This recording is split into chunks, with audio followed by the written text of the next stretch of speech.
Hey everyone, Wolf Lord Rho here. Before we begin today, I would just like to say a big thank you to Salamander Foe for the virtual gift voucher. Dude, if that's not the name you put in, I do apologise, but that's all that was in the box. I really appreciate all the support, I truly do. Big thank you, my friend. But on to today. Well, I hope you're all enjoying Sanguinius Week so far. If you missed the first upload yesterday, then be sure to go check it out. To see an awesome Primarch first meeting as the Angel met the Khan for the very first time. Today, however, today, we take a look at Sanguinius Vs Ka'Bandha on Cygnus Prime. Oh yes. Spoiler warning to begin, the events we are discussing today are from the Horus Heresy novel Fear to Tread by James Swallow. As always, I really recommend you read the novel for yourself first, because that's the best way to enjoy the lore for yourself. Not only that, but we help to support the great Games Workshop and Black Library, because without them, we don't have this amazing lore to talk about. And I've got to say, if you want a good look at Sanguinius, then this is the book for you. But with that said, let's just jump straight in. Now, as most of us are aware, one of Horus's early acts after his fall to the Dark Gods was to betray his closest brother, Sanguinius. And we'll take a closer look at their relationship this week, but ultimately it could be said it all boiled down to jealousy, fearing Sanguinius could be the chosen one of the Dark Gods over himself.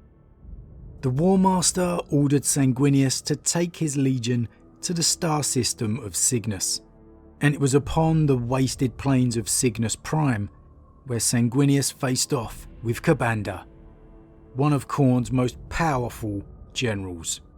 Like a fire-born comet plunging through the sky, Ka'Bandha crashes into the ground before the Primarch. Sanguinius has seen the old myths of humanity, of the demons of hell, and this was it. All of the old fears made manifest. Angel versus demon. Ka'Bandha taunts the Primarch, saying they are so alike, both revelling in bloodshed and both enjoying the taste of it.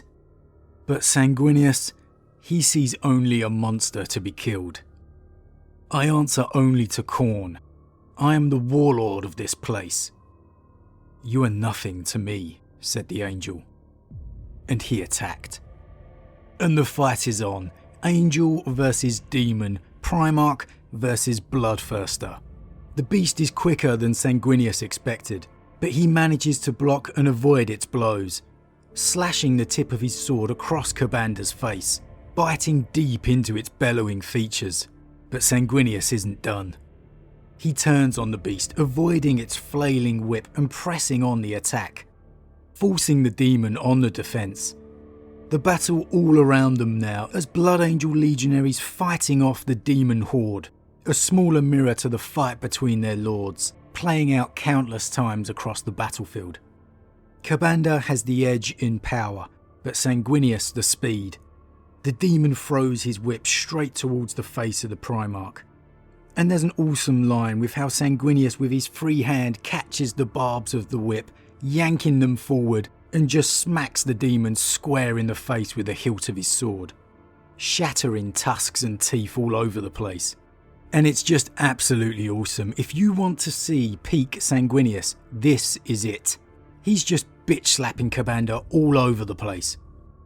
The beast stumbled backwards, at first hissing, then laughing. You fight well, it said, spitting out broken teeth.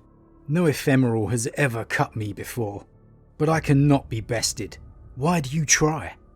Join us instead. You are a creature of blood as much as I am. You already walk the scarlet path, little angel. We both know it. Come witness Khorne's full glory. Embrace what lies within you. You could be so exalted. A champion. Sanguinius sneered. First the other one, now you. Are all your kind so in love with the sounds of your own voice? He slashed at the creature, knocking it back, drawing an angry yowl. A curse on you then, spat the demonic warlord. If you refuse my offer, then know this.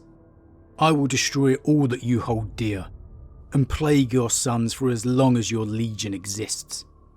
"That is no threat," said the Primarch. "My sons will always be ready to kill your kind, until the death of the last star in the heavens." "Oh, you're damn right they will, Sanguinius, man. Dante's doing you damn proud 10,000 years from now." Man, I'd love to see Dante's reaction to this, just watching his Primarch going at it against Chaos.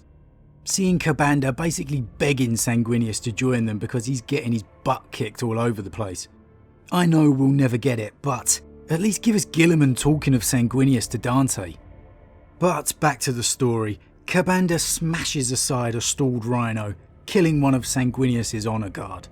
And the pain of it is like a knife to the heart of the Primarch. He ponders if his brothers feel the same at the death of their sons. And it's an interesting question. Honestly, I'd say probably none as keenly as the Angel, save maybe Vulcan.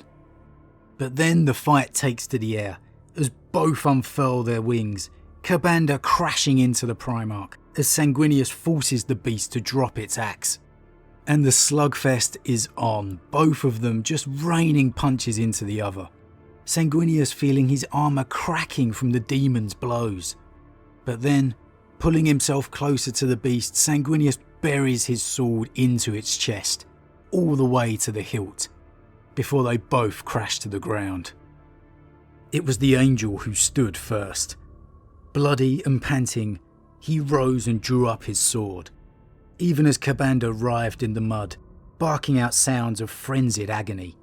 He advanced, raising the red blade to find the killing blow. "Wait!" Ka'Bandha's clawed hand lifted, but the Primarch did not halt. "Before you strike, know this." The demon pulled itself to a kneeling position, clutching at the ruined meat of its torso. "We will never lie to you, little angel. That is not the way of Khorne. We are the truth of blood, and that truth is, Horus has betrayed you." And for one fractional moment, a greater pain than any other touched the heart of Sanguinius. His sword dipped, his vision clouded. "No," he insisted. "No." But that moment of hesitation is all Ka'Bandha needs. Lashing the barbs of his whip around Sanguinius's legs, he throws the Primarch to the ground, crushing him. Bolt of fire then rains in as Sanguinius's sons realise their Primarch's predicament, but it's no use. As Sanguinius desperately struggles to reach his sword, Ka'Bandha's face twists into laughter. As he retrieves his axe, a glowing red light playing on its edges. The Blood Angels continue to rush in, trying to save their father, as the demon rushes to meet them, bringing his axe down in a storm, unleashing the rage fire, as 500 of Sanguinius's sons died at once. The psychic backlash knocking the Angel into darkness. The betrayal of the brother he most probably loved more than any other, costing Sanguinius dear. So tune in tomorrow when No, we're not going to wait. We are going to look at the rematch right now. It's not over. Sanguinius is brought back from the darkness by the effort of his sons, and as Ka'Bandha is about to kill First Captain Raldoron, he hesitates.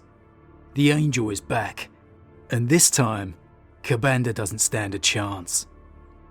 With a flick of his wrist, Sanguinius launches his sword straight at Kairos, the Keeper of Secrets, pinning it to the wall as the sword plunges straight through the Greater Demon's guts. Then, he turns to Ka'Bandha. Ka'Bandha spat and threw the arc of his whip out in a downward stroke. Sanguinius did not falter in his approach, his left wing snapping forward to cloak his face, meeting the barbed tip of the lash, blood jetting where the hooks bit deep.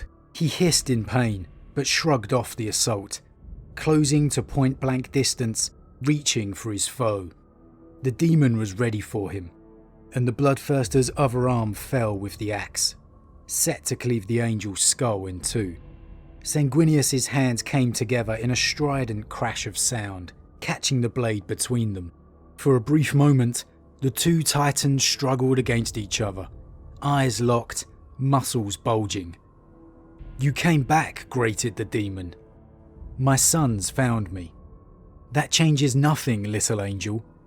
The axe trembled, shifting back and forth. One mistake and the blade would fall. Across the chamber, the impaled Kairos bellowed over the sound of the angel's legionaries in battle. "Kill him!" Ka'Bandha's tongue flicked. "Your precious legion will be destroyed, Sanguinius. You cannot stop it. Even now, your chosen are caught in the depths of a killing rage they cannot escape. It is too late. The poison is in them. You know that as well as I." "Perhaps," hissed Sanguinius, "but they will not fall today. I will not permit it." He bared his fangs in a snarl. "This ends now, demon." And with that, Sanguinius, with his bare hands, rips Ka'Bandha's axe in two, shattering it to pieces, before unleashing an absolute fury of punches. Ka'Bandha rears back with his whip, but is caught in the blink of an eye by the angel, who pulls the whip around the beast's throat. The beast tried to break free, swatting at the Primarch, grasping at air. Its bat-like wings unfurled, the talons at their tips scratching gouges in Sanguinius's armour. With cold and lethal precision, the Primarch arrested the wild, beating motion of one of the freakish wings with his free hand. "Only angels may fly," he said darkly, tearing out the black pinion. The sound was like the splitting of a great sackcloth sail, and the demon Ka'Bandha screamed loud enough to shake the walls. Warp fire gushed from the stump of the wing, and it shuddered in agony, a sensation it had only known previously from the cries of its enemies. With the whip still coiled about its neck, the angel dragged the spitting, wounded fiend to the lip of the pit, then lifted it up so he could look it in the face. The demon crackled through its pain, convulsing as it tried to shake free. "I will take your skull yet." The Primarch's eyes flashed with a powerful hatred. "If you truly do hail from the realm that men once called Hell," he intoned, "when you return there, tell your kindred it was Sanguinius who threw you back." With a grunt of effort, the angel took hold of the beast and shoved it over the spiked edge. Ka'Bandha's curses echoed all the way down, before it finally vanished, shrieking into warp flames. Oh, now that is badass. My god, a PO'd Sanguinius is awesome. He just took on two greater demons and absolutely rinsed them. Man, I hope we get a scene this good in the siege. I know he beats Ka'Bandha again, but after this beatdown? Man, I want him to beat Angron. Yeah, I said it. I want Sanguinius beating Angron. Show us the angel in all his glory before he loses to the War Master. My god, what a scene this was. I was getting amped just reading it. "Only angels may fly." And then followed up with, "Tell them Sanguinius threw you back." Awesome, seriously, just spine-chillingly awesome. But of course, what did you guys think of this? Did you enjoy Sanguinius going one-on-one with Ka'Bandha? Are you looking forward to the rematch at the Siege of Terra? I mean, there are beatdowns and then there are beatdowns. But as always, drop your thoughts in the comments below. I love to read them, and I'm going to love to read these ones too. As always, a huge thank you to all my subscribers. Your support really means a lot to me, it truly does. If you're new, please consider subscribing to help the channel grow. And if you enjoyed this particular vid, then why not drop a like on it too. But with that said, I am off, and Sanguinius Week continues tomorrow.